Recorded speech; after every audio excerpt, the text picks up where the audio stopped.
लिए मैं दिल्ली से स्पेशली आया था।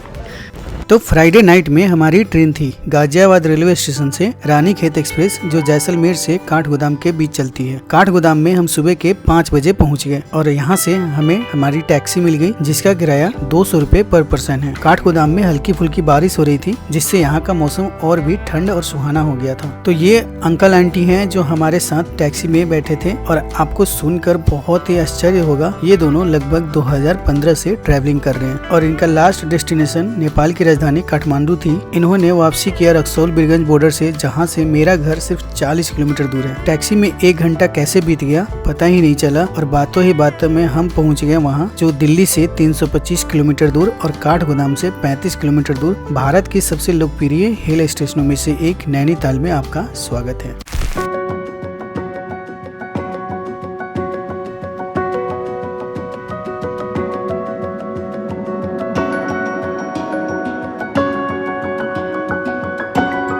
नैनीताल लेक के किनारे बना बहुत ही प्राचीन मंदिर नैना देवी टेम्पल, जो कि 64 शक्तिपीठों में से एक है।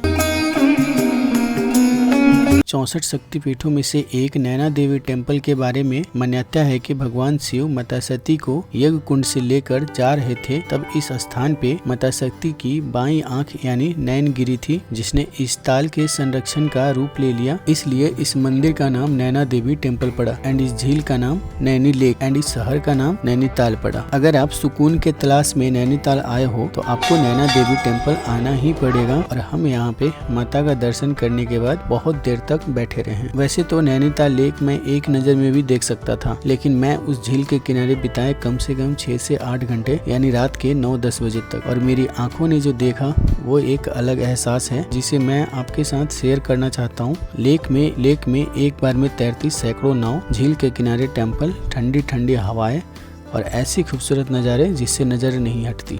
नैनीताल झील में अगर आपने बोटिंग नहीं किया तो नैनीताल में कुछ नहीं किया, इसलिए नैनीताल में बोटिंग करना एक अलग ही अनुभव हो सकता है। इसके लिए आपको सिर्फ और सिर्फ 320 रुपीज पे करना पड़ेगा, और एक बोट पे मैक्सिमम 3 लोग, और आपको 20 to 25 मिनट का राइड होता है। और अगर आप 420 रुपए का टिकट लेते हैं तो आपको लगभग 1 घंटे तक नैनीताल लेक की सफर कराई जाती है। तो चलिए हम ले चलते हैं आपको नैनीताल लेक की बोटिंग राइड पे, जो 20 से 25 मिनट का ये राइड होगा।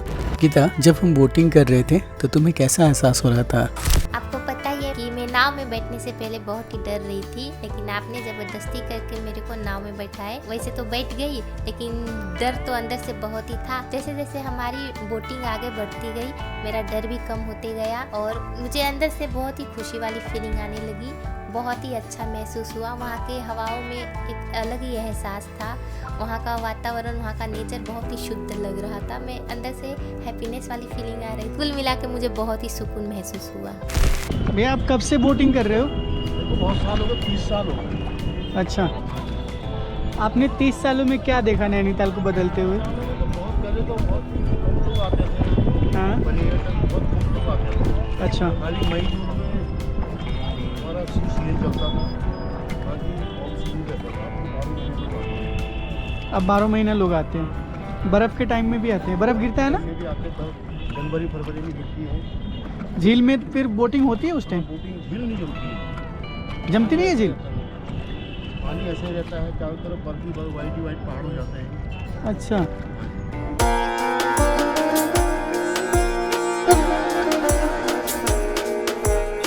तो कुछ ऐसे गुजरा हमारा पहला दिन नैनीताल में, और मॉल रोड में घूमने के बाद में हम इंतज़ार करने लगे अगले दिन सुबह का।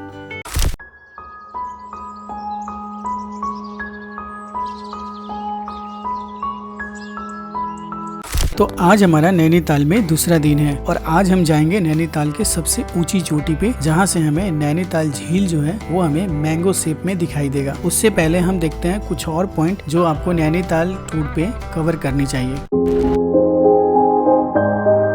तो सबसे पहले हम गए स्नो व्यू पॉइंट, जहां से एक तरफ पूरा नैनीताल दिखता है एंड दूसरी तरफ हिमालयन रेंज।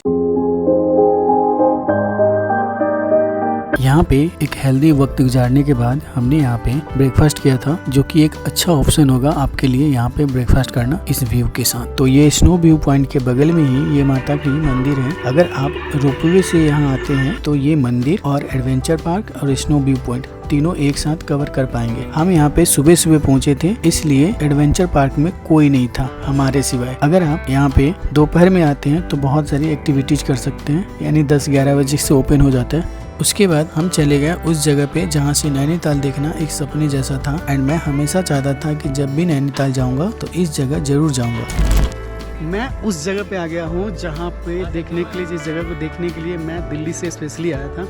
चलिए मैं आपको दिखाता हूँ वो जगह कौन सा है। तो ये वो जगह है जहाँ से नैनीताल लेक मैंगो शेप में दिखता है, और यहाँ से नैनीताल झील को देखना एक अलग ही एहसास है।